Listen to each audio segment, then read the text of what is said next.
Muito bem, bom dia. Hoje, dia 20 de julho de 2021, estamos aqui com o estágio em Ensino de Literatura de Língua Portuguesa 1, nosso estágio de observação, com foco na literatura aqui do nosso Departamento de Literatura da UFC. Então, aquele abraço para todo mundo. Começamos aqui o dia e hoje temos, mais uma pessoa inspiradora, certo? Que é o que nós precisamos, de profissionais, no magistério que sejam pessoas inspiradoras. E aqui está a nossa professora Geórgia, Então, Geórgia Karine Soares Silva Souza, certo? Ela que atua na escola Jesus, a Escola de Ensino Fundamental e Médio, Jesus, Maria e José, tá certo? Então, a professora já tem, assim, como acho que vocês têm percebendo na presença aqui, já um bom tempo já de experiência, tá certo? Profissional, e vem aqui compartilhar com vocês, certo? Assim, as suas saídas, a sua vivência dentro do magistério, vai mostrar que é importante continuar sempre estudando, Geórgia, Sempre buscando aprimoramento, certo? Então, vamos ter aqui mais um encontro, com certeza, que será uma lição para a gente, para todos nós, e todas nós que estamos aqui reunidos, tá? Então, gente, aquela história, bloco na mão, bloquinho aí, anotando, certo? Porque a partir, às vezes, de um aspecto aqui do que é a ser apresentado, a gente encontra soluções pedagógicas, soluções didático-pedagógicas para o ensino da literatura, certo? Então, estamos tentando encontrar a partir de diversas opções, Então, vimos já o uso dos games, recentemente com o Maurício, Então, aqui temos assim, o Leite Neto, que é um poeta e tal. Então, temos cada assim, pessoa que aparece com uma vocação, com soluções as mais interessantes possíveis. Então, temos aqui hoje a professora Geórgia, certo? E eu gostaria, Geórgia, de perguntar assim, porque todo mundo tem uma história para chegar até o curso de letras, Então, todos nós temos um percurso que nos leva às letras. Alguns caem nas letras, tá certo? Às vezes tem aquele percurso do tipo peixe, Caiu na rede é peixe, entrou, Caí no curso de letras, eu já escutei isso, eu caí, E a minha família, inclusive, é só uma confissão particular, Assim, se mobilizou quando descobriram que eu finalmente, iria fazer letras, tá? Então, houve algumas tentativas de boicote.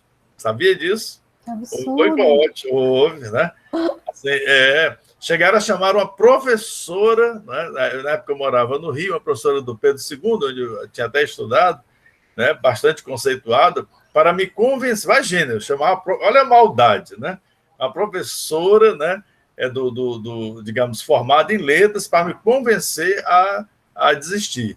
Por quê? Não, porque havia uma vocação médica, não sei o quê, do meu pai. Muito pelo contrário, meu pai e minha mãe nunca ligaram para isso, Meu pai, que veio lá do sertão, entrou no quartel e depois conseguiu milagrosamente sair médico, Então, ele estava nem aí, mas era o meu irmão mais velho que sempre, aqueles irmãos mais velhos que ele tinha uma visão extremamente pragmática, Aí, quando ele viu que eu não queria medicina, me levou para um necrotério. Acredita? O cara, para estimular o sujeito a fazer medicina, leva o seu irmão, 10 anos mais novo, para um necrotério, E é evidente que ali eu confirmei que eu não queria de jeito nenhum fazer. E ele ainda tentou que eu fizesse a odontologia. Eu falei, não é por aí. Enfim, eu sou das artes, Eu sou da literatura. Eu sou do lado da minha mãe, que é pedagoga, Então, eu fico muito feliz com isso, E virou um momento folclórico apenas, naquele pequeno drama, que a gente tem antes de entrar na faculdade, E assim por diante. Então, todo mundo tem uma história, Todo mundo tem a história, certo?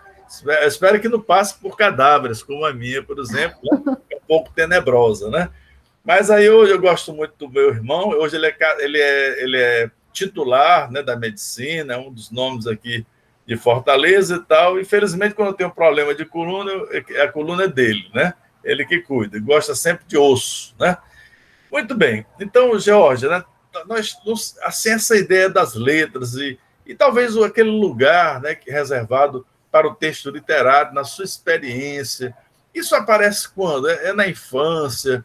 Será que pessoas na família, não é? Às vezes tem a vizinhança ou amizades e tal que trazem esse interesse, essa oportunidade e tal. Como é que você considera que houve uma influência e tal para você chegar às letras? Ou foi assim algo, por acaso, de repente, você apostou e começou? Como é que é? Como é que é a sua história, né, antes de entrar na faculdade? Primeiramente, bom dia, né, a todos. Chegou bem tardiamente, viu, professor? Eu sou de Caicó, no Rio Grande do Norte. Ah, beleza. Então, eu morei Carne lá, de sol, é impossível carne de não pensar. sol, Com manteiga isso, da terra. e Certo? queijo de manteiga. Eita, meu Deus do céu. Então, eu Olha, sou de lá, né? Eu não sou daqui do Ceará. E era o interior mesmo, né? Então, a minha mãe é do Piauí e meu pai é nascido em Maranguape. A família do meu pai é do Ceará, se encontraram lá no Rio Grande do Norte e aí nasceu eu e minha irmã. Então, eu estudei lá até a 7ª série, né? Que hoje é o 8º ano. E adorava a escola, adorava, meu Deus. O meu último ano lá, parecia que eu estava adivinhando que era o meu último ano. Eu não faltei um dia de aula. Então, mas assim, a leitura era muito Turma da Mônica, revista em quadrinho, né? Quando eu era legal, criança. legal. Papai dava uma mesada pra gente, era R$10, e R$10 era muito dinheiro, né? Naquela época. Eu sou do tempo que o Kinder Ovo era R$1 e a gente achava caro, né? Então, aí com esse dinheiro da mesada, a gente comprava revista em quadrinho. E aí, quando eu fui ficando pré-adolescente, né? Adolescente, eu comecei a comprar revistas Toda Teen, Capricho, né? Eu sou cringe, né? Tá na moda agora dizer, né? Que eu sou millennial, cringe, né? Então, a minha leitura era basicamente essa. Mas eu descobri que eu gostava mesmo de ler, porque nas férias a gente não tinha livro, né? Meu pai e a minha mãe, eles são de baixa escolaridade, né? Então, não tinha muito acesso a livros além da escola. Aí teve um tempo que a escola distribuiu os livros didáticos, porque ia mudar a coleção, né? Tem isso na escola. E aí Olha só. aqueles livros antigos não iam ser mais usados, então eles davam para os alunos. Então eu passava as férias lendo os textos dos livros didáticos. Eu não comprava livro, mas eu adorava ler qualquer coisa, revista. A minha mãe uma vez conseguiu várias revistas, acho que era, eu não lembro se era Super Interessante, eu não lembro qual era, mas tinha umas crônicas da Maite Proença. Aí eu adorava ler, lia e relia, porque era só aquilo que a gente tinha, né? E aí, quando a gente se mudou aqui para Fortaleza, né? Porque meus pais, eles se separaram um período. E aí eu vim morar em Fortaleza, e aí foi péssimo, porque eu detestava a escola, primeiro porque eu comecei a estudar à tarde.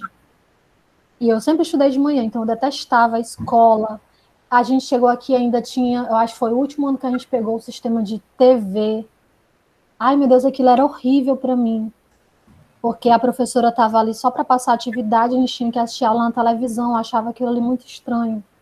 Eu não sei se alguém lembra disso, não sei se o senhor lembra, mas assim, foi péssimo para mim. Então, a minha Que é um sistema. adolescência foi bem rebelde. Então, na infância e início da adolescência, eu adorava a escola. Depois eu estava mais nem aí.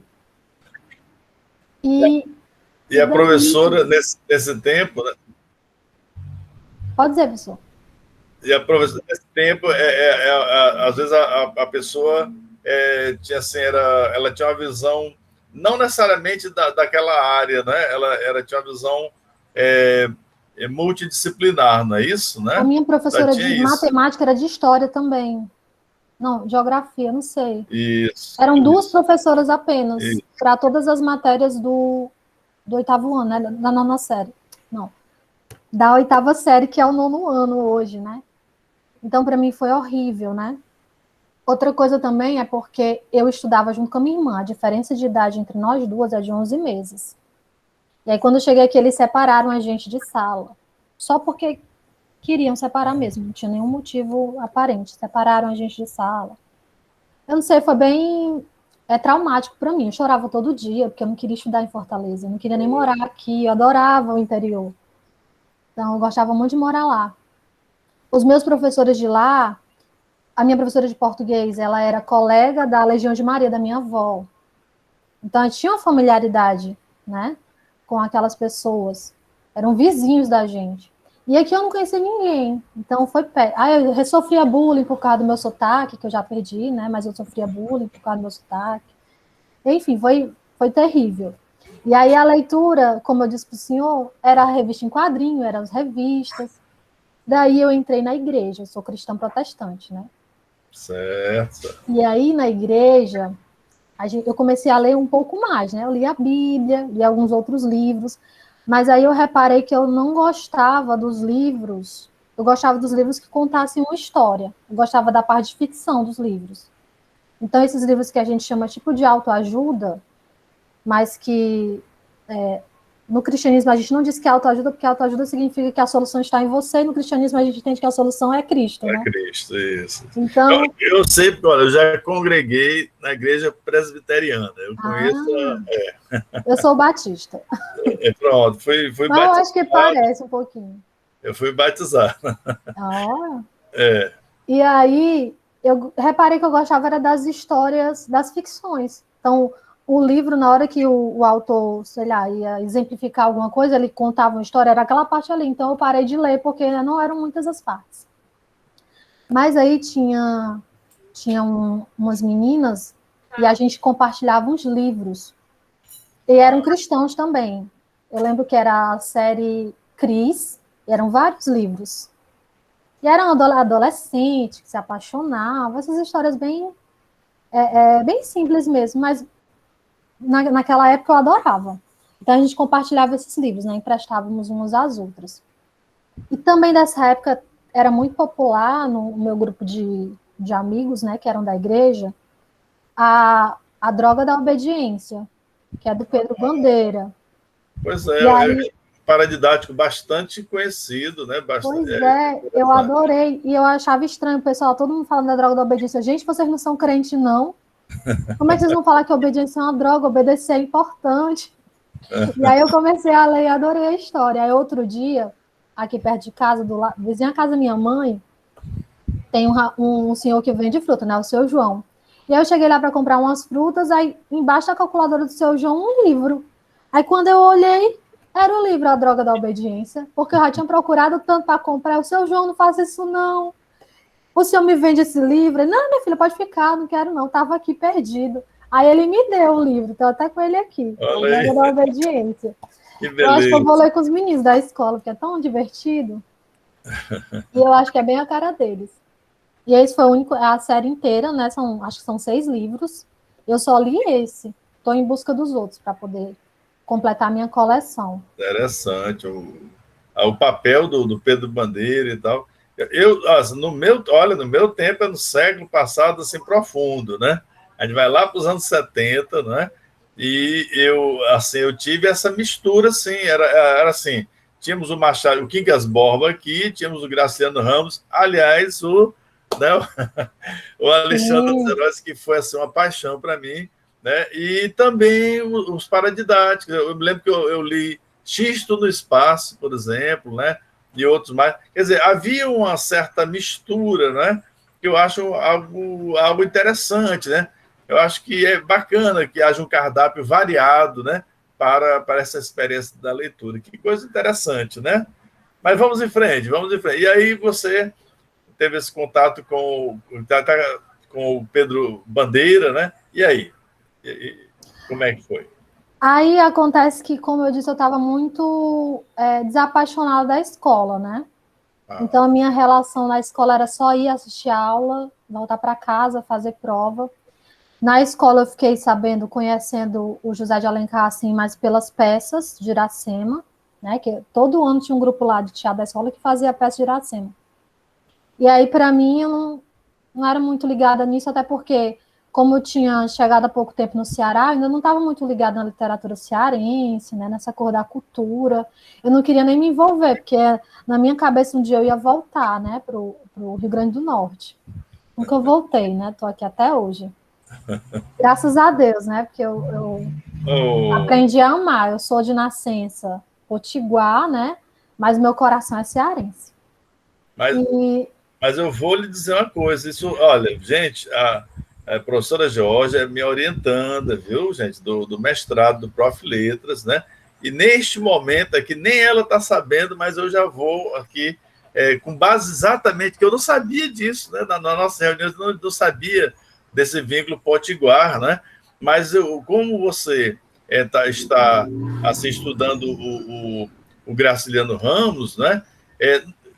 Por que não? Olha só, a maior figura cultural, né, que eu conheço do folclore do Brasil, não é isso? É da sua terra, tá certo? Então, o Câmara Cascudo, né? Então, aí eu pergunto, não é o caso, não, trazer o Câmara Cascudo e cruzar ali com as histórias do Alexandre. Vamos pensar nisso? Vamos pensar. Vou anotar aqui para não esquecer. Aí você vai fazer mais ainda esse entrosamento, né? Enfim, cearenses e potiguares, né? Que beleza. Olha aí, gente, ó. Olha aí, né? Ninguém combinou isso e aqui, às vezes, num momento desse que aparece, né, uma luz, né? É verdade. Muito bom. Mas aí você, quer dizer, veja só que coisa interessante. Há uma mudança, né, de estado, realmente, né? Muda o clima, o modo de falar, né? Acaba suscitando, né, essa percepção. Interessante como o modo de falar é um demarcador de território, né, né, Georgia? É impressionante, né?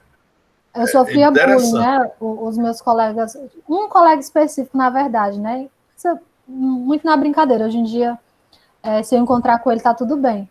Mas ele mandava eu falar direito. Eu falava o que é falar direito, né, para ele. Então, eu acabei. E a gente, quando é adolescente, a gente quer ser diferente, mas a gente não quer ser tão diferente assim, né? Então, a gente quer se misturar também. Isso.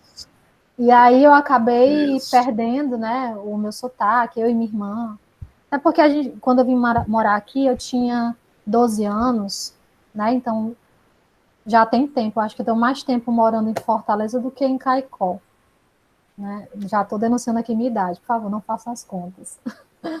E aí, na escola, acabei não me envolvendo muito, né? Então, sempre... E eu acabei levando isso também para a universidade. Então, nunca fui muito próxima de professores, né? Os colegas também era só ali, na escola mesmo, fora daquele ambiente eu não tinha muito contato. Eu tinha já um grupo de amigos relacionado à igreja, né? E aí na igreja eu aprendi outras coisas. Na igreja eu dançava, fazia teatro. Aí eu aprendi a tocar violão. Aí cantava também, né? Até hoje, a música até hoje eu levo, né? Inclusive meu marido é guitarrista. Tô vendo ali, lá atrás, hein? Tô vendo aquele ali foi o meu primeiro violão. Ele tá bem desafinado. Eu tenho um outro violão melhorzinho, mas aquele ali é o primeiro. Eu guardo como mesmo de lembrança. Foi o primeiro violão que meu pai me deu. E aí eu tento levar para aula um pouquinho disso, né? Da música, né? De vez em quando a gente faz algumas atividades na escola e aí a gente sempre tenta relacionar a música e eu gosto de participar, que eu acho que está tudo muito ligado, né, às artes, né, artes plásticas, artes cênicas, a música. Inclusive, esse ano eu tive que me lotar em turmas de artes e estou gostando muito de estar estudando para poder ministrar essas aulas, que é que já vou dar um spoiler. Às vezes, o professor de português tem que dar aula de ensino religioso, né, e lá na escola a gente acaba mudando, chamando de formação cidadã, porque a formação cidadã a gente tem só no ensino médio. No ensino fundamental é ensino religioso mesmo. Só que aí, obviamente, a gente não tem formação para dar ensino religioso. Então, a gente chama de formação cidadã. Então, traz sempre uma reflexão sobre o papel dos alunos, né, na sociedade e tudo mais. E aí eu sempre acabo levando músicas, né? Questão da ética, né? Questão da ética. É totalmente ligado. Interessante esse viés assim, ético, né? É associado à nossa, inclusive, a formação, assim, quando a gente fala em direitos humanos, por exemplo, né, hoje, nós estamos falando de algo que acende, num primeiro momento, voltando aqui à Revolução Francesa, não é? Direitos humanos, mas, por sua vez, que tem sua base cristã, justamente no respeito ao próximo, na empatia, não é? Na ideia de fraternidade. Na bandeira, uma das palavras da Revolução Francesa, né? Igualdade, liberdade e fraternidade. Então, não há como tirar, né, uma noção cristã. Então, é interessante essa percepção, né? Quer dizer, de uma base moral, né, que existe, enfim, na religião. Muito interessante. Mas, né, eu sempre vou atrapalhando aqui, viu? Não, tudo bem, professor. Pronto. Quando eu terminei o ensino médio, eu passei um ano sem fazer nada, né? Fazer nada assim. Eu ajudava minha mãe, ela tinha um comércio, e aí, no ano seguinte, a minha mãe trabalhava como cozinheira, né? Ela é cozinheira e ela trabalhava no centro. Então, a gente tinha a carteirinha do SESC. E aí, eu comecei um cursinho no Educar SESC. Hoje é ali perto do Calçadão, perto do Hiper, não é mais Hiper, é Bom Preço, da Bezerra de Menezes. Tem uma escola lá do SESC. Mas quando eu fiz... biblioteca, e a biblioteca do SESC, que eu me lembro da biblioteca ali. Vou chegar lá. Tá certo, tá certo. Vamos lá. Então, eu estava onde, meu Deus? Tá. Aí a gente se matriculou no cursinho do SESC. Aí os cursinhos eram intensivo ou extensivo. Eu não sei se vocês pegaram essa época, preparatório para vestibular, né? E aí eu comecei a estudar, ainda não sabia direito o que é que eu queria, mas já estava lá estudando. E aí, como eu gostava de ler, eu pensei, eu sou muito pragmática também, viu, professor? Não julgo seu irmão, eu sou muito pragmática. Eu pensei, eu não fiz um ensino médio muito bom. Eu sempre estudei em escola pública, né? Então, o ensino médio eu fiz no Joaquim Nogueira, que hoje é a escola profissional. Isso, é referência ali na região, Parquelândia. Eu estudava lá, o ensino médio. Mas, assim, levando muito com a barriga, né? Por causa do meu desinteresse mesmo, né? Meu desencantamento com a escola. E aí eu pensei, não, eu tenho que fazer um curso, e aí eu também penso na minha condição financeira, né? Eu tenho que fazer um curso que não seja tão difícil passar, mas que seja alguma coisa também que eu gosto de fazer, porque não... E alguma coisa que me seja útil. Aí eu pensei, eu acho que professor é uma coisa útil, deve ter muito trabalho para professor, tem muita escola. Então, meu pensamento era esse. Eu acho que eu vou fazer alguma coisa para professor, mas eu não queria criança, não tinha muita paciência com criança. Então, não vou fazer pedagogia. Aí eu pensei, acho que eu vou fazer letras, então. Eu gostava muito da minha professora do cursinho de português, né? E aí, eu comecei a ler os livros. Eu li emprestado de uma amiga que estudava no 7 de setembro, mas também pegava algumas coisas emprestadas da biblioteca do SESC, que eu tinha acesso, né? E aí, eu li aquelas listagens... Que ela foi elogiada pela Isabelle, viu? Isabelle Silvestre está elogiando a biblioteca do SESC aqui, ó. Ela está falando aqui. É ótimo. E aí, eu pegava os livros da biblioteca do SESC, né, durante o cursinho, e aí lia. Eu acho que eu não sei se... Eu tentei 2 vezes o vestibular, né? Eu gostava muito de ler, mas eu não gostava tanto assim de escrever. Eu acho que esse foi o meu problema. Então, não era que a minha redação fosse ruim, mas não era o suficiente para quem ia ingressar em letras, né? Então, a primeira vez que eu tentei o vestibular, eu passei na primeira fase, que também tinha isso, viu, gente? Primeira fase, segunda fase. Aí, na segunda fase, que era a prova de língua portuguesa, história, redação, né? Eu não passei, eu não lembro por quê. Não lembro se foi a nota da redação. Era o tempo da lista dos livros? Era da CCV? Aí eu li A Casa, eu li... Isso. Aí tinha... Eu sei que na segunda vez que eu tentei, tinha Na Terra. Eu adorava Na Terra, meu Deus, era muito lindo.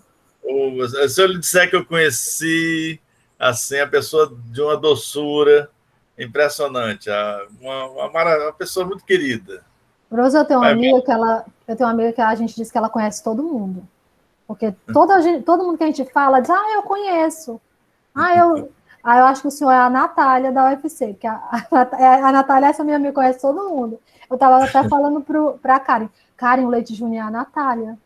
Porque todo mundo que a gente fala, ele diz que conhece. Eu tenho uma filha que é a Natália. Ah, é? Que me mata de saudade, mora na Bélgica, né? E até quando você falou de mudar de tal, eu me lembrei das minhas netinhas, né? Sobretudo a que tem 8 anos hoje, que passou por 2 países e milagrosamente não sofreu bullying. Mas olha, ela não sofreu, não. Não, ela faz bullying. Aí, pelo amor de Deus, segura a menina, né? Então, enfim, ela acho que é até aquele sangue nordestino que não. E morou em Natal, viu? Então, imagina que eu estava aqui pensando coisas, né? E a lista, então, sai lá, quer dizer, houve um estímulo, né, a leitura, inclusive, de uma leitura local, né, Jorge, nessa lista. Foi né? assim que eu conheci a literatura cearense. Isso. Eu lembro que na época eu não gostei muito, não, da casa. Eu achei difícil. Eu entendi toda aquela questão de a casa ser também um personagem, né? Isso, a gente tinha palestra dos livros, mas recentemente lá na escola teve um evento que foi em 2009, né? Foi, porque depois de então, né, quase não teve nada. E em 2009, o tema das atividades da escola era o Ceará. Então, na Feira de Ciências, eles trabalhou a Carnaúba, né? Sim. E na Mostra Cultural, a gente trabalhou literatura cearense.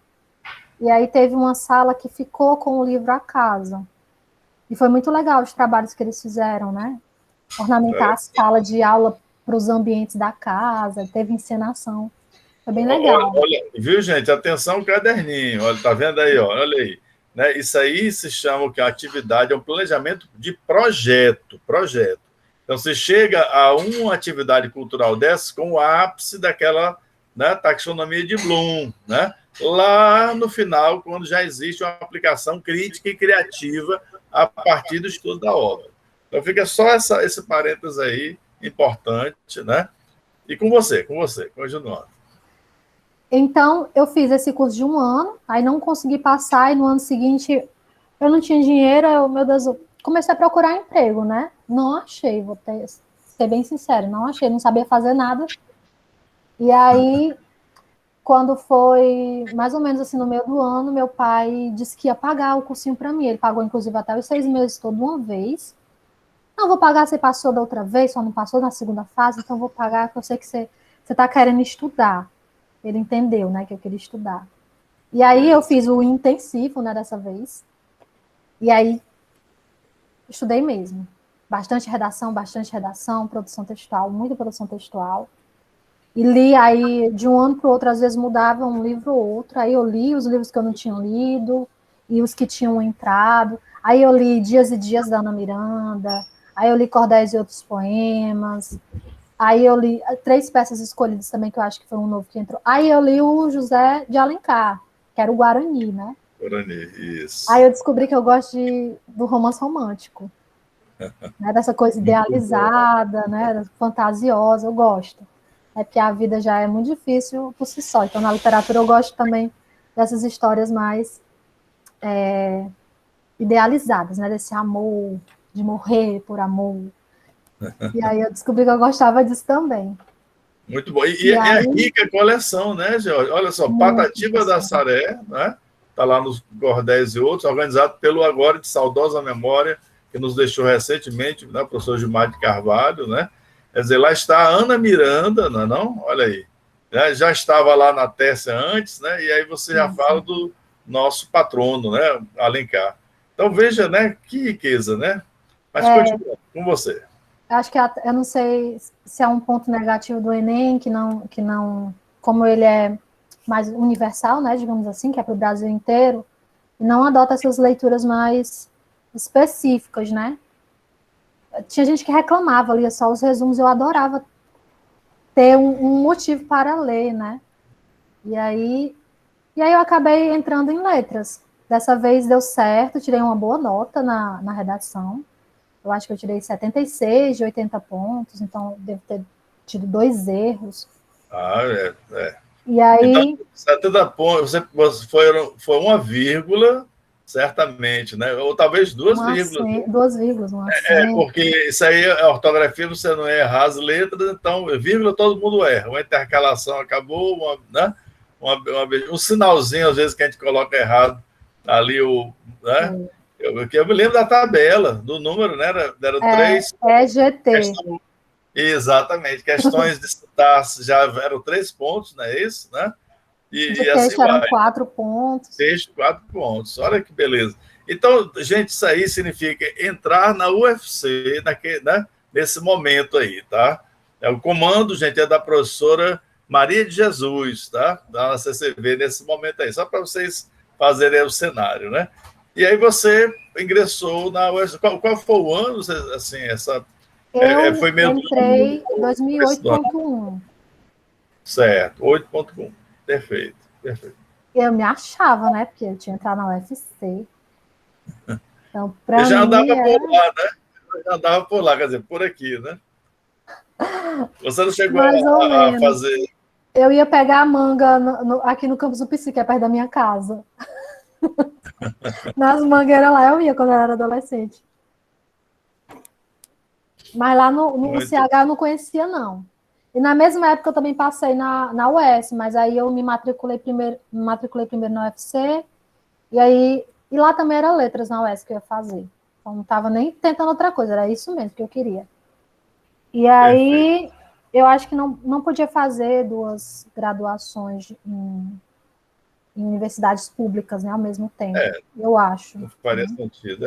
Não, e também como era a mesma coisa, né? Não faz sentido. E aí eu entrei na UFC. E aí na UFC eu fui muito aleatória, viu, professor? Eu não sabia se eu queria literatura, linguística, porque tem essa divisão, né?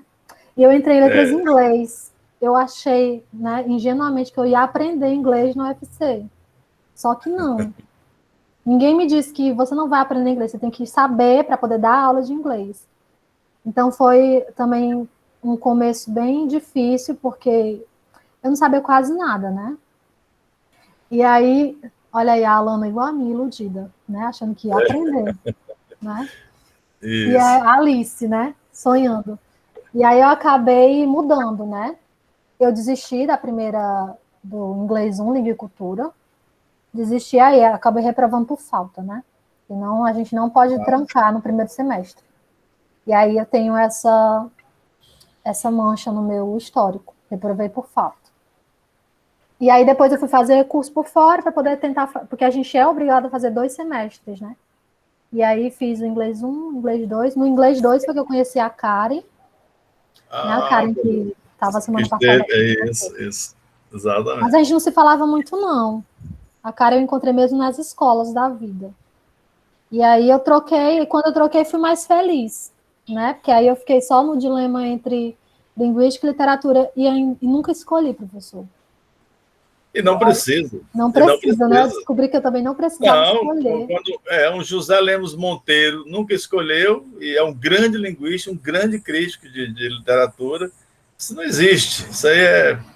mas a gente tem um pouco dessa... Existe um pouco dessa rivalidade, né? Na UFC, querendo ou não. Às vezes, alguns professores acabam motivando isso, né? A professora Tércia, né? Olha, Tércia, que pratica literatura, é uma grande escritora, tem um conhecimento linguístico lá na estratosfera, né?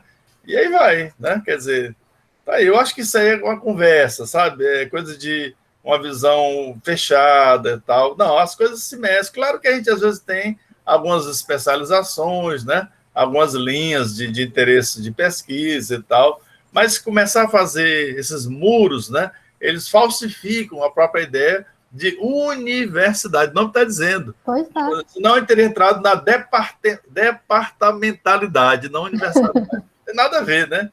Então, nada disso. Eu sou contra departamentos. Não era para existir, não. Isso aí é uma conversa fiada que inventaram. Mas em frente. E lá nas mangueiras, ali, quer dizer, nessa convivência. Então, existe ali essa convivência, né? Que nos causa saudade, né? Neste momento, né? Que a gente está aqui realmente no ensino remoto, né? E o que você pode dizer da presença da literatura enfim, como você realmente reflete que existe, né, por exemplo, se você faz um estudo linguístico sobre uma teoria do discurso, né, claro que isso você vai ler um texto, por exemplo, literário, né, um gênero literário, por exemplo. Então, não tem como a gente sair, né, um recurso, por exemplo, você pega o José Rebouças Macambira, está lá a fonologia do português. O último capítulo é de estilística, de fonoestilística. E para estudar o quê? Poemas, né? Ou então pode ser publicidade, sim, os efeitos poéticos da frase publicitária, mas, sobretudo, da frase poética, né? Então, os instrumentos linguísticos são muito importantes para a gente ter uma apropriação mais, né, mais amparada, né, até do texto literário, né? E o que você achou? Então, assim, você que teve, pelo que a gente observou, né, quer dizer, toda uma convivência com a literatura espontânea, né, essa que até está no balcão ali, né, debaixo da calculadora, ou até essa que está na escola, que é sistematizada, não é? Alguém que pensou certamente no livro paradidático, ou às vezes um clássico da literatura, né? E muito bem, então é uma fase, né? E agora, quer dizer, como é que esse mundo da literatura, ele certamente passa por um redimensionamento na experiência da sua graduação. Como é que você vê isso? Como é que você ajustou essa ideia da literatura, assim, nas suas relações? Na graduação, né? Você está perguntando. Isso, na graduação. Eu vou ser bem sincera, professor. Eu sempre fui uma aluna. Eu sou esforçada, mas assim, me peça isso aqui, eu faço isso aqui. Eu nunca extrapolei muito, né? Depois é que eu acho que com a maturidade, né, você acaba indo um pouco mais além. Mas enquanto estudante, eu fazia aquilo que era me pedido. O professor pediu um ensaio sobre algum livro eu lembro que eu fiz, né? Do Machado de Assis. Aí, nunca li nada sobre Machado de Assis. Na graduação. Eu li Machado de Assis na graduação. É tanto que eu chegava em teoria da literatura, né? E aí a professora dizia o quanto era ridículo. Odalice fiz. Eu fiz num dia, a teoria 1 começou com ela.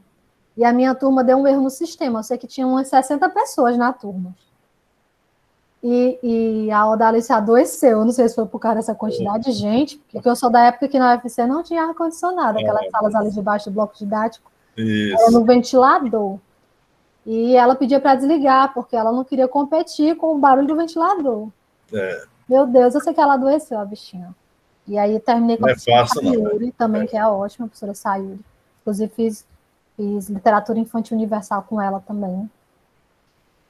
Mas aí a Odalice que dizia que era ridículo esse negócio, por exemplo, de querer fazer um julgamento, que uma vez abriram um auditório para fazer um julgamento para saber se a Capitu tinha traído ou não. E não é sobre isso, né, o livro. Aí eu, rapaz, eu vou ler esse livro que esse pessoal fala tanto dessa Capitu, desse julgamento. Será que ela traiu? E não é sobre isso, né? E aí é tanto que quando eu fiz o ensaio para a disciplina, eu usei a teoria da intertextualidade. Ah, interessante. Mas então, com o Shakespeare, não? Com qual foi a... Não, com as próprias figuras que tinham no que livro. Apareciam. Então, tinha um momento que ele descrevia uns quadros que tem na parede. Aí era de beleza. César. Beleza. Aí já linkei com a questão do Brutus. Até tu, Brutus, meu filho, que ele foi traído. Olha aí, ele já ia ser traído. Então, eu li com textos bíblicos dentro da própria... Riquíssimo. Né? Dentro da própria obra. Isso. Então, era isso. Eu fazia aquilo que o professor me pediu. O professor, eu lembro que o Leite Júnior uma vez pediu para a gente, agora eu não lembro, acho que era Portuguesa 4, que a gente falava sobre as vanguardas europeias. Surrealismo, cubismo. E aí eu lembro que a gente fez, era eu e o Sidney, não sei se você lembra do Sidney. Eu sempre fazia disciplina com ele, né? Porque eu, o Sidney e outra colega, a Bruna, nós éramos os desgarrados do inglês, né? Que estava só no português. E aí a gente era o surrealismo e aqueles grafites dos muros da universidade, né? Ali da 13 de maio. Isso. Então eu fazia aquilo que me era pedido. Eu nunca dificilmente eu extrapolava, né? Hoje não, hoje eu tenho uma consciência de que eu sei que é suficiente, mas eu posso, se eu puder fazer mais, eu faço. Perfeito. Mas interessante, essa ideia de reconhecer também, né, o pé no chão, né, quer dizer, sim, né, eu acho que, mas você vai trabalhando com segurança, você ali exercita a sua disciplina, não é? Não é? Eu acho que isso é fundamental, não é? É muito interessante. Agora você me fez realmente lembrar aquelas experiências de a gente olhar, né? Quer dizer, existe um grafite, né? Toda uma arte, né? Que tem uma ascendência da arte pop e também do surrealismo, que está diante dos nossos olhos, virou já algo que está no cotidiano, né? Acho que essa que é a maneira que me parece interessante de ensinar a literatura, para a gente se entender as coisas que estão aí, né? O mundo em que nós estamos, do ponto de vista, sobretudo, cultural, né? Eu lembro que o senhor colocou no trabalho a observação, me convenceu. É. Muito bom, muito bom. Ontem, não, isso acontece. Por exemplo, eu recebi um trabalho ontem, né? E aí exatamente, para um trabalho candidato para um possível artigo e tal, e eu disse, não. Daquele não, né? Assim, não, você fez um ensaio, tá bacana e tal, mas para um artigo e tal. Então, quer dizer, ex-aluno, né? Aí marcando aqui para dar orientação para realmente produzir um artigo. Mas é bacana como aí surge, né? Quem sabe nesse momento está surgindo também, né, já toda uma reflexão preparatória para o que vem depois, né? Para a vida profissional, para uma ânsia sempre para se fazer, sei lá, uma pós, né? Uma pesquisa, né? Enfim, então, né, quer dizer, eu já vi que eu existo nessa história, né? Eu ando por aí, não é? Com uma personagem ali, né? E também, quer dizer, então temos, né? Ali, bacana lembrar da professora Odalice também, né? Quer dizer, lá no comecinho, já na parte de teoria, você falou do começo e do fim, justamente, né? Eu comecei com ela e terminei com ela, que a última disciplina que eu fiz de literatura foi comparada. Comparado, isso, que já é quase um convite para pós, né? É um convite. Ela está ali chamando, ei, vamos para pós, né? Que é a base da nossa pós-graduação acadêmica, é essa daí, né? Isso. Da literatura. E, no caso, né? Então, você se lembra da experiência do estágio, assim, algumas coisas? Algo foi interessante no estágio ou não? Ou entrou nesse cotidiano? Eu lembro que no estágio de literatura eu não fui para a escola. Eu estava num grupo que, agora eu não lembro por que também que isso aconteceu, mas eu estava num grupo e a proposta era literatura e outras artes, e aí era tipo um curso que a gente, tipo uma extensão, né, digamos assim. Acontecia lá mesmo no bloco didático. Mas os alunos vinham. Isso. Vinham alguns alunos, né? A gente abriu inscrição e tudo. Entendi. Aí uma das aulas que eu ministrei foi literatura e quadrinho. Legal. A gente trabalhava as obras que tinham sido adaptadas. Muito bem. Aí levei um que eu tenho, eu não sei se eu tenho ainda, que eu acho que eu doei para a escola, que era Shakespeare em quadrinho, mas era no estilo mangá e futurista, né? Curioso, tá bacana, muito interessante. A turma gosta, né? Essa que é a verdade, a turma gosta. E aí convido, né, né, claro, para olhar quem é esse Shakespeare, né? Shakespeare, eu acho que é por aí, né? Eu acho que era Hamlet. Hamlet. Né? Certo. Olha aí, né? Muito, muito, muito bom. E no caso, George, então aí pronto, fechou a faculdade e tal, e aí vem a época do mundo profissional, não é isso? Né? Tá? E como é que foi assim para você chegar para o seu concurso, para entrar no magistério? Como é que foi? Foi logo imediato? Apareceu o concurso na época? Foi, assim, era para a gente ter formado 2012.2. Só que no último semestre, a gente pegou uma greve, né? Sim. A gente acabou se formando só em março de 2013. E aí, em 2013 mesmo, teve o concurso do Estado, que chamou em 2014, né? Mas eu achava que eu nem ia ser professora, porque eu ainda não tinha experiência em sala de aula, além dos estágios, né, das disciplinas de estágio. Eu tinha sido estagiária na prefeitura mas não era em sala de aula. O meu estágio era interno, na Secretaria de Educação, inclusive eu trabalhava com a equipe de temas transversais, e tinha muitas ações voltadas para a questão da cultura negra e tudo, era muito legal, eu gostava muito dessa parte. Até me interessei um pouco em literatura africana de língua portuguesa, né? A gente só tem uma disciplina, eu acho, obrigatória no currículo. Então, sinto até falta um pouco disso. Talvez com o tempo melhore um pouco mais, né? Interessante. Porque eu nem me sinto assim, com a competência, né? Digamos assim, falando em termos semióticos, de trazer essa literatura para a sala de aula, né? Ainda não me sinto assim. Até tentei algumas vezes aquelas histórias abençonhadas, né? Tentei levar uma ou outra, mas só para a leitura mesmo, nada muito sistemático, não. E aí acontece que eu fiz o Enem de novo. E aí eu passei para sistemas e mídias digitais. Não, vou para tecnologia, porque isso dá dinheiro, né? Que eu sou capricorniana. Não, isso dá dinheiro, né? Mas aí eu empaquei nos sistemas. As mídias até ok. Mas sistemas, esse negócio de programação não é comigo. Descobri que não era comigo. Foi onde eu descobri lá o negócio da jornada do herói, do Joseph Campbell. Foi lá que eu descobri isso. Isso. Aí eu fiz o concurso, só que eu fui muito mal, professor, muito mal na prova teórica, na prova didática. Que a gente tem uma prova que é para dar aula.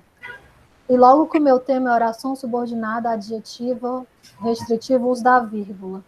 A explicativa com vírgula, adjetiva restritiva sem vírgula, né? Aí foi uma rasteira para mim, aí eu não consegui não. Já tinha desistido desse concurso. Eu já estava, inclusive, dando aula, né? Tinha passado uma seleção para dar aula na prefeitura como substituta, que a gente precisa pagar as contas, né? Mas eu já estava pensando, meu Deus, o que eu vou fazer da minha vida? Acho que eu vou tentar outra coisa, não sei. Acontece que o Estado chamou muita gente mesmo. Eu passei por sorte, eu digo assim. Eu tirei a nota mínima para ser aprovada no concurso, mas estava fora das vagas. Só que como eles chamaram muita gente, porque tem muita carência, né?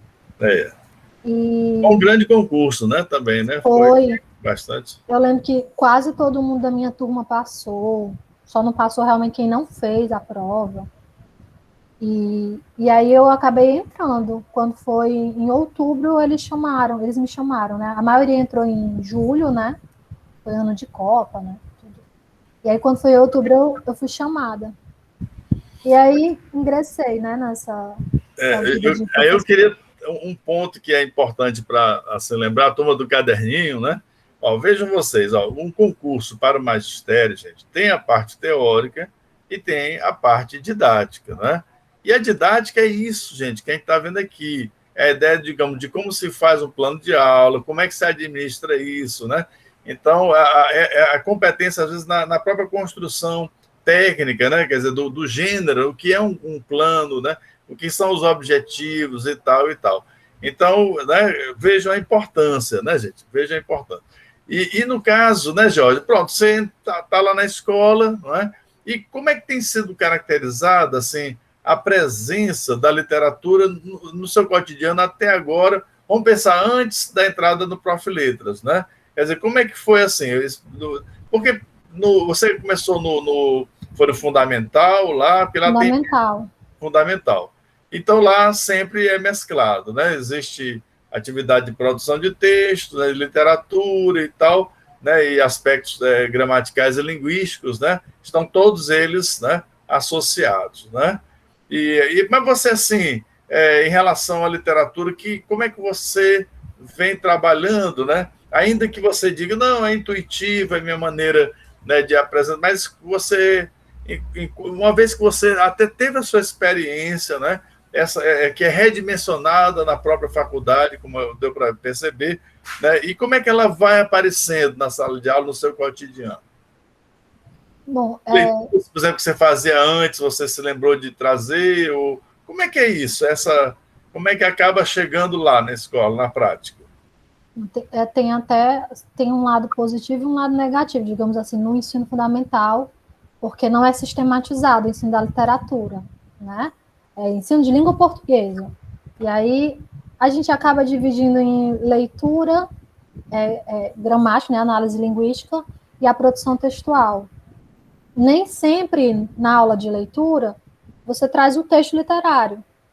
Até porque a gente, por exemplo, no ensino público, a gente tem muita carência de materiais de apoio.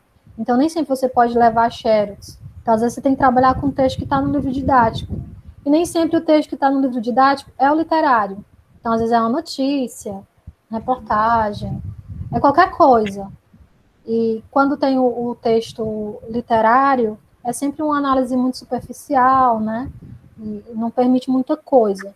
Então, você tem uma liberdade, né?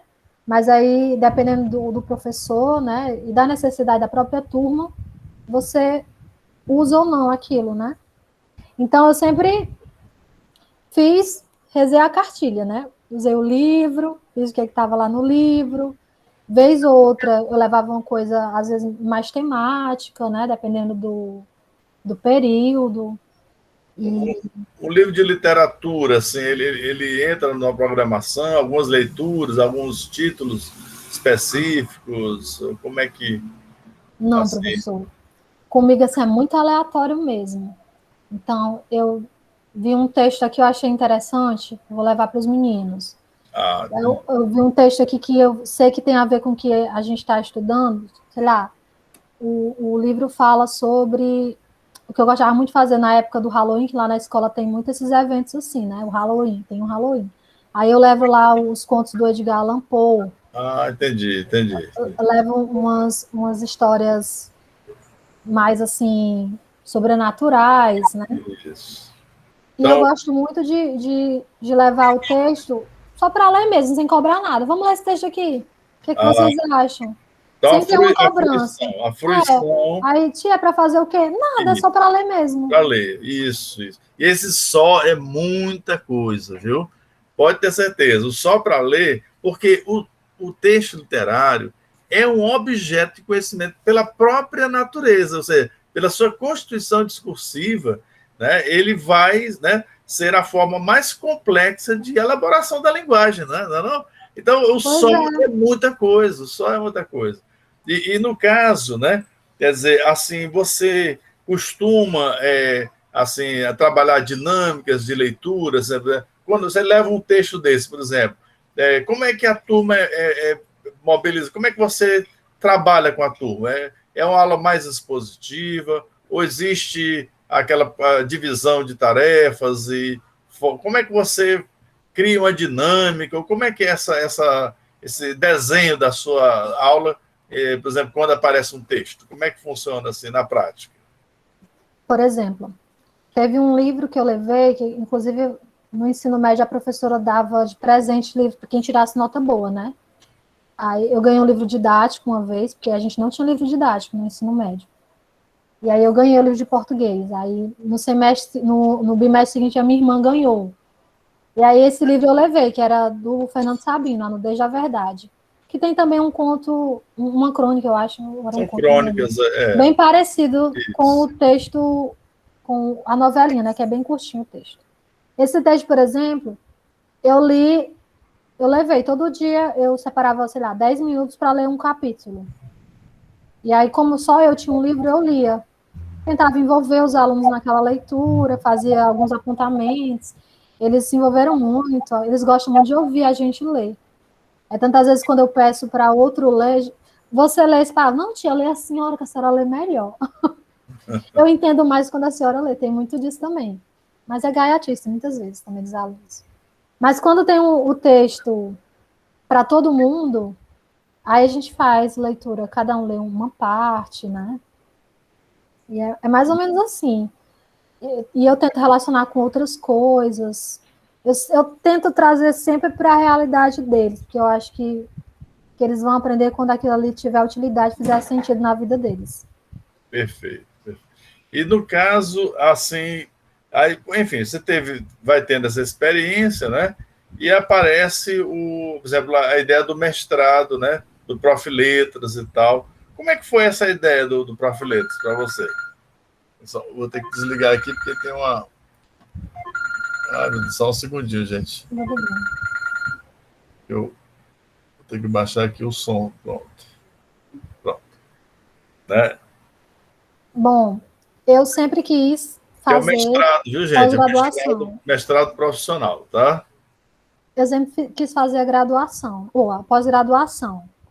Mas aí, como eu comecei a trabalhar, acabei focando mesmo no trabalho, né? E a correria do dia a dia. Aí, o mestrado acadêmico, para mim, era mais complicado, porque eu tinha que construir um projeto e eu não tinha ideia de absolutamente nada, porque eu sempre fui muito aleatória, como eu estou dizendo aqui para vocês, né? Ia para um lado, ia para o outro. Então, nunca tive uma linha, porque muitos dos meus colegas já sabiam muito bem o que queria definido na graduação mesmo. Ah, eu vou seguir nisso, eu vou seguir naquilo. E eu nunca soube, nunca escolhi. Tenho dificuldade, né, para escolher essas coisas. Mas eu sempre, como eu sou muito pragmática, eu sempre pensei, meu Deus, eu tenho que estudar alguma coisa que sirva para mim e que sirva também para a sociedade. Eu sempre tive muito isso na minha cabeça. Eu estudei de graça toda a minha vida, com exceção desses anos que meu pai pagou, esses meses que meu pai pagou o curso, mas eu sempre estudei de graça. Eu tenho que, de alguma maneira, devolver isso, ter um pouco dessa consciência de retribuir para a sociedade aquilo que a sociedade, né, de maneira geral, me proporcionou, né, o cidadão pagando seus impostos, né, e mantendo dessa maneira as instituições públicas. E aí eu fiquei sabendo do Prof. Letras, né, descobri que o Prof. Letras era voltado para aqueles profissionais que estão em sala, né, que é dedicado justamente à prática pedagógica. E tentei uma vez, mas aí eu não consegui passar, porque a prova do Prof. Letras ela é fácil, ela não é difícil, mas ela é extremamente concorrida. Então, porque são muitos profissionais, né? E são poucas vagas, então ela é muito concorrida. Então você tem que quase que fechar a prova, tem que ter uma nota X na prova escrita, ou na prova objetiva, e na subjetiva você tem que fazer um texto maravilhoso. Não estou dizendo que eu fiz, eu sempre acho que eu dei sorte. Mas aí, dessa segunda vez que eu tentei, eu consegui, graças a Deus. Eu sempre tentei para a UFC, na UES também tem, né? Inclusive, da nossa escola, 2 professoras, passaram 4 professoras, né? Eu, Karen, e outras 2 professoras, essas outras 2 estão na Nessa turma UES. agora, nessa turma. Nessa turma agora, que fez a prova 2 dias antes da quarentena, né, em 2020. Era para a gente ter começado ano passado, mas por causa da quarentena a gente só iniciou agora, né? Entendi. Agora, antes está o Maurício. Tem mais alguém fora o Maurício, da turma anterior, na sua escola, não? Professor, eu acho, tem a professora Débora, mas eu acho que ela ainda é anterior ao Maurício. Anterior ainda. Aí uma perguntinha, né? Então, interessante que aí você, claro, encontra no Prof. Eu achei muito, muito importante essa consciência. Olha, não é a primeira vez, já aparece. Ó, veja que eu sou um semioticista, né? Então, eu já estou perseguindo algumas isotopias, obviamente, né? Que eu não escuto só, eu escuto, né, uma manifestação de um discurso. É isso que eu estou escutando, né? O que a Georgia está fazendo neste momento, né? Então, a gente nota, reparem, olha, ela falou de uma ética, reparem essa ascendência bíblica, né? Inclusive, como constitutiva, gente, de uma disciplina de leitura, a necessidade de fundamentação, a ciência, né? Ela precisa fundamentar os argumentos, ela tem que ir às fontes, né? Então, tudo isso, gente, né, leva a conta. Mas aí, o aspecto da ética, da cidadania, né? E essa, enfim, essa consciência da retribuição do trabalho, né? Assim, enfim, que foi proporcionado pela própria sociedade, né? Essa consciência social. Para mim, isso aí, Georgia, é a mais absoluta expressão do cristianismo, né? Quer dizer, no sentido de realmente a gente tem um compromisso com a coletividade, né? Com quem está realmente do nosso lado. Nós estamos na profissão que merece a gente pensar muito, muito, muito para quem realmente vai assumir. porque nós estamos na formação de seres humanos, né? E podemos deformar também, podemos desestimular. Deformar não é só dizer coisas, né, que possam, assim, viciar, né, negativo. Não, isso acho que até é muito pouco que a gente vai ter na escola, né? Só uma pessoa que for doente, né? Mas, assim, às vezes, os piores castigos que a gente pode aplicar é a falta de estímulo, né? É a falta de incentivo, é o desinteresse, é o abandonar aquela pessoa que está ali. Então, claro que quando você vai buscar ali o Prof. Letras, vai sim haver um retorno. Aliás, esse é o propósito do Prof. Letras, é para gerar um instrumento pedagógico, né? Para que seja interventivo, que possa qualitativamente modificar aquela realidade escolar, não é? Então, isso é muito bacana. Agora, ficou uma curiosidade que eu pulei, porque a gente sabe que a literatura, sim, é o José de Alencar, sim, é o conto, sim, é a crônica, mas sim, também é a letra da música, né? Aí eu fico perguntando, esse violão já entrou na sala de aula em algum momento? Esse aqui especificamente não, mas outros já, professor. Ah, que E às beleza. vezes é só na voz também, se não tiver o acompanhamento, ou então eu levo o sonzinho, né? Tipo professor de idioma que leva o sonzinho, eu também levo o sonzinho para a sala. E temos a letra, né? A letra da música, que é literatura. Veja lá o Antônio Cândido, gente, né? Ele vai falar sobre as diversas formas, né, da literatura. E uma das mais importantes, mais integradoras, né, é a letra da canção, não é isso? É. Temos Os meus alunos sabem que a faixa de mim, esse cálice, tem mais de um significado. Oh, que beleza, olha aí, né? E aí eu pergunto, seria assim uma coisa complicadíssima a gente escutar um violão seu, ou a gente marcaria uma outra? Como é que está? Está afinado ou está perto? Ele não está muito afinado, não, professor, mas eu posso tentar. Pode ser, será Só um instantinho. uma grande satisfação para a gente pegar esse momento, né, da professora, né? Enquanto ela vai ali pegar o violão, a gente conversa aqui um pouquinho. Temos aqui o Minha Culta aparecendo aqui no chat, temos, né, aqui muita identidade, né, sobre a experiência da professora, certo? Não é isso?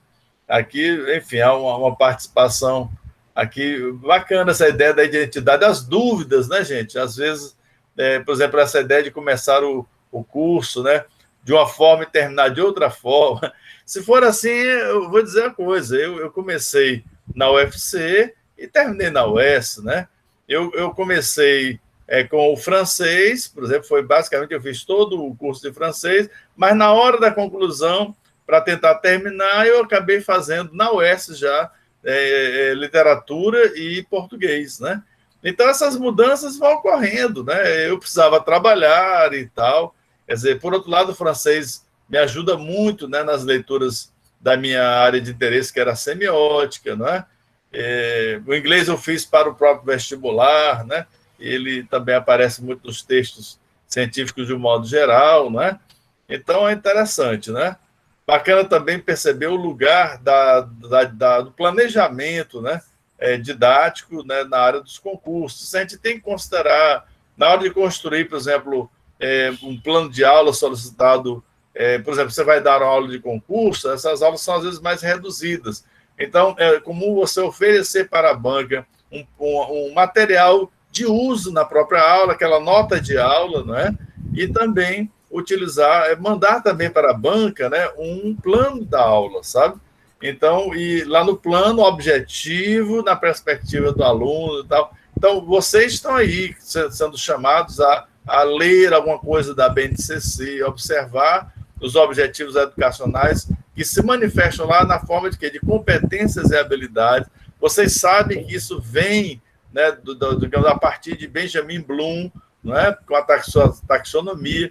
Isso é importante, né, gente? Até para definir momentos, né, decisivos, né, da vida profissional. E agora vamos ter um momento da sala de aula, né, da professora Georgia, né, que ela vai nos brindar aqui com uma canção, né? Coisa maravilhosa. Então é com você. Qual é a sua escolha, Georgia? É uma música que eu sempre levo nas aulas de formação cidadã, né, que é de ensino religioso, que é Vilarejo, da Marisa Monte. Oh, beleza. Fala um pouco sobre esperança, né? Eu espero que... Olha aí, tem gente já dizendo aqui, eu amo, olha aqui, ó. Letícia, que já tem um fã-clube aqui já, viu? Aparecendo aqui. Eu tô nervosa, eu vou errar muito, viu? Desculpem aí, gente. Não, mas não se preocupe. Quem toca para mim é meu marido, ele é guitarrista, ele que toca. Olha aí que beleza, aí é bom demais. A parceria assim, né? É. Bom demais. Ai, tá um pouco desafinado, gente. Há um vilarejo ali, onde areja o vento, na varanda... Não, peraí, comecei errado. Já tá bom, olha que bacana, já gostei. Vamos lá. Há um vilarejo ali, onde areja o vento, na varanda, quem descansa, o horizonte deita no chão, pra acalmar o coração. Lá o mundo tem razão. Terra de heróis, lares de mãe, paraíso se mudou para lá. Aproximadas casas calmas, em qualquer quintal. Dos fartos, filhos fortes, sonhos semeando o mundo real. Toda a gente cabe lá, Palestina, Xangri-Lá. Vem andar e voa, vem andar e voa, vem andar e voa. Lá o tempo espera, lá é primavera. Portas e janelas ficam sempre abertas pra sorte entrar. Todas as mesas pão, flores enfeitando os caminhos, os destinos, os vestidos. Essa canção tem um verdadeiro amor para quando você for. Ai, ficou péssimo, gente, me desculpem. Nossa, ficou horrível, mas é isso. Mais ou menos isso aqui que eu faço na sala, às vezes. Professor, seu microfone.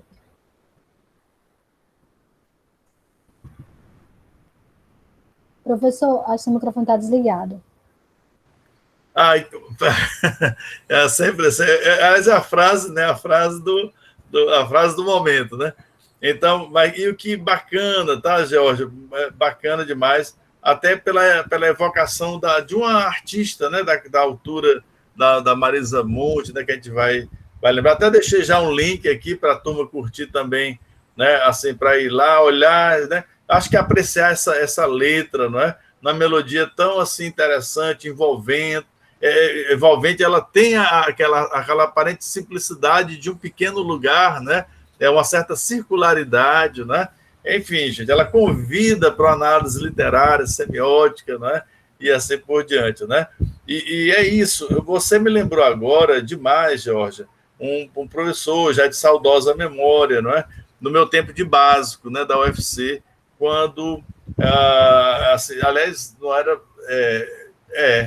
exatamente, no básico, nós já tínhamos algumas experiências, claro, nas dinâmicas, né, de grupo e tal, digamos, de aula, não é? E ele dizia uma coisa importante, e depois eu peguei esse professor também na UES, né? É comum professores darem aula nas duas, né, universidades, tá?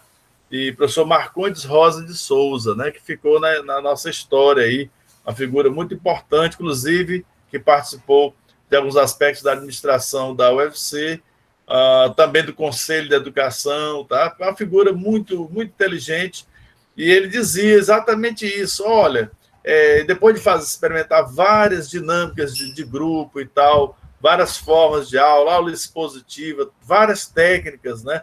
Aí ele chegava, bom, tudo bem, vocês experimentaram várias técnicas, várias e tal, mas nunca se esqueçam de que aquilo que lhe deixa mais à vontade, tá certo?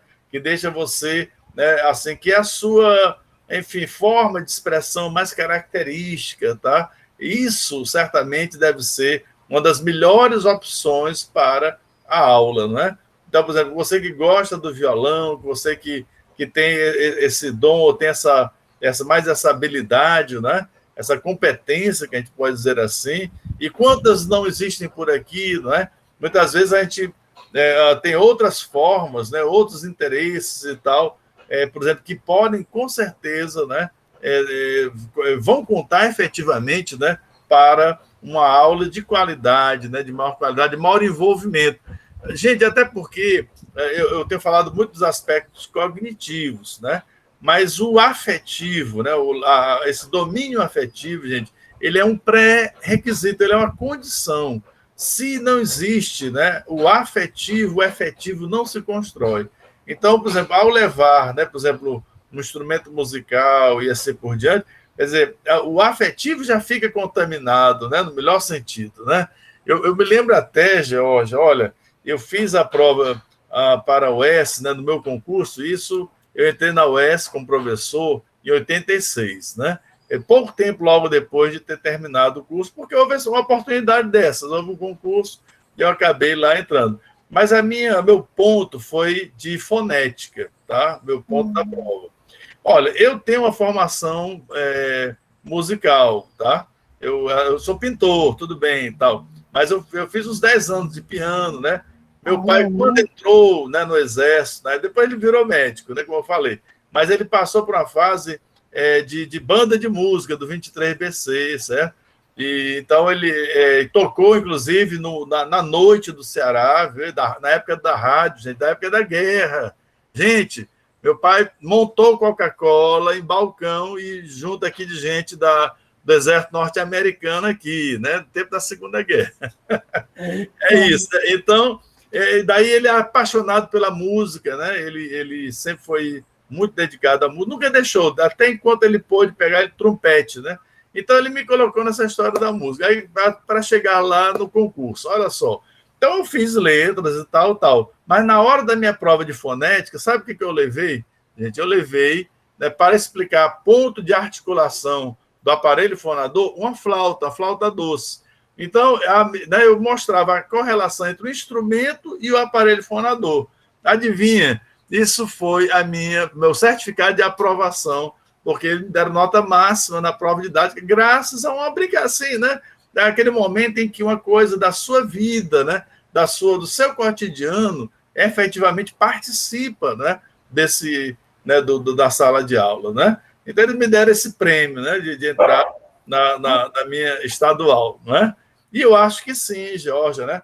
Por exemplo, levar a canção para discutir né, a nossa humanidade, né? Que eu acho que no final das contas, né? Esse é o grande endereço, né? Discutir a nossa humanidade. Eu acho que a literatura é uma expressão, né? Certamente uma das mais finas, né? Interessantes da própria humanidade, né? E eu fico muito feliz, Jorge, de terminar com arte, né? Essa arte, né? Que dizem que das artes é aquela que entra no céu, né? Quer dizer, que a música, né? Essa parece uma feição celestial, né? Acho que nos leva para uma possibilidade de uma integração cósmica, né? Então, sem dúvida nenhuma, ela toca realmente, né, as cordas, mas também do coração, não é? Não é isso? Então, eu só tenho aqui a agradecer, tá, a sua presença, né? A sua sinceridade maravilhosa, né? Você mostrou aqui uma lição também de humildade, pé no chão, né? de uma praticidade, né? Quer dizer, que eu acho que é necessário que a gente reconheça, né? Que a gente, até onde pode ir, mas ir com segurança, avançando, e você realmente tem, né, atingido resultados realmente muito interessantes, e eu recebo assim como um grande presente, você, como orientanda minha, para mim, né, é um presente que eu recebo, sabe, com muita honra, né?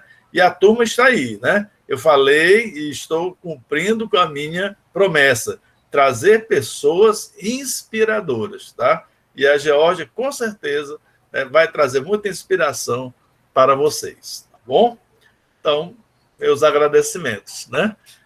Então, não sei se alguém teria ainda alguma observação, a professora falará, naturalmente dará as palavras, né, de conclusão, né? Alguma coisa que eu esqueci e tal, né? Palavras conclusivas, Geórgia.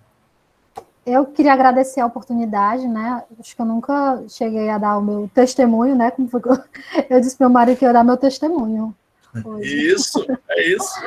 Então, eu nunca cheguei a falar sobre essa minha trajetória, né? Eu acho que pode ser, muitos podem se identificar ou não, mas foi o que aconteceu comigo, é como eu tenho lidado, né, com a minha vida, e essa questão da afetividade. Os nossos alunos do ensino público, né, eles são muito carentes disso, eles têm pouco acesso, e esses equipamentos culturais também, eles têm pouco acesso. Então, sempre que eu posso, que assim, o funk, o forró, esse tipo de música, que são músicas boas também, né? Fazem parte da cultura deles, eles têm acesso, mas aí eu tento levar também outras coisas que eu sei que muitos às vezes não conhecem. Eles dizem que não gostam, mas depois que eles escutam, né, eles descobrem que na verdade eles não conheciam, mas que eles gostam, sim. Então, eu tento trabalhar com essa questão da afetividade, que foi uma coisa que eu não tive quando eu estava na escola, né? Até mesmo por escolha própria. Mas eu tento trazer sempre para os meus alunos, para tentar mostrar também que tem outras coisas, né, para eles, e que eles também podem. Perfeitamente. Muito, muito bom. Olha, muita declaração declaração de identidade, ó, né, Letícia? Eu me identifiquei, né? Às vezes me sentia meio perdido ó, na faculdade, mas é tão bom, tá aí, olha aí, né? Se identificar e ver que mesmo assim poderemos nos encontrar no estudo, né, no ensino e principalmente na vida. Olha, gente, a incerteza é a nossa certeza. Isso aí eu, né? E É a eu única certeza que a gente tem. que a gente tem, né? Eu fico assim, preocupado na aula em que todo mundo terminou e entendeu. Eu digo, não, então alguma coisa está errada, né? O ideal é, quando termina um curso, por exemplo, é a gente sair com mais dúvidas do que entrou, né? Então a vida é assim, é sempre o desafio, é sempre com novas aberturas, né? Tá certo? Então, muito obrigado, tá, Jorge? Eu que Valeu, gente, agradeço. né? Então, aqui, nosso calendário aqui vem com mais um momento bastante marcante, né? Eu tenho aqui, dentro do nosso planejamento, quer dizer, hoje nós estamos no dia 20, né? 23 não está marcado aqui, né? Mas na próxima semana temos a Analias, né? Análise e Nádia Gurgel, que são do Instituto Federal, dando continuidade ao nosso trabalho. Então, parece que vocês vão ter, né, um descansozinho nesta quinta-feira, né? Pois, muito obrigado, né? Um abraço para todo mundo. E eu vou sair, gente, aqui, me despedindo e saindo do modo de gravação, certo? Então, com licença.